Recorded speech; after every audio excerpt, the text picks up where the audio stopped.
রিয়াদ, জি ভাই।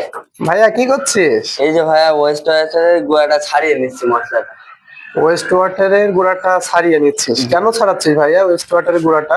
ভাই গুঁড়াটা ছাড়িয়ে নিলে পারে মশলা দিয়ে জাম দিলে পারে মশলাটা কামড়িয়ে ধরবে। আচ্ছা আচ্ছা, মানে মশলাটা সুন্দরভাবে জয়েন্ট হবে, জি তাই না? জি জি।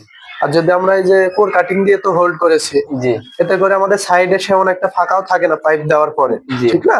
জি যদি আমরা সাইড থেকে বেশি করে ছাড়িয়ে নিই তাহলে লিকেজ করার কোনো সম্ভাবনা থাকবে না। জি তো এটা তো সুন্দর করে চারি সাইডে তো ছাড়াতে হবে। জি, চারি সাইডে ছাড়া। ছাড়িয়ে নেওয়ার পরে আমাদের কি করতে হবে? গুলা দিতে হবে। জি, গুলা দিতে হবে। গুলা দিতে হবে না? জি। গুলা দেওয়ার পরে সুন্দরভাবে মশলাকে মশলা দিতে হবে। মশলাটা আবার মোটা বালির হতে হবে। মোটা বালি আর হচ্ছে সিমেন্ট, কড়া করে সিমেন্ট, জি মানে দুই একে মাখাতে হবে। জি তাহলে কি এই জিনিসটা লিকেজ করার কোনো সম্ভাবনাই থাকবে না। জি না। তো সুন্দরভাবে ছাড়িয়ে নেয়, এই যে এই জি চারি সাইডে যখন মশলাটা যাবে লিকেজ করার কোনো সম্ভাবনা থাকবে না।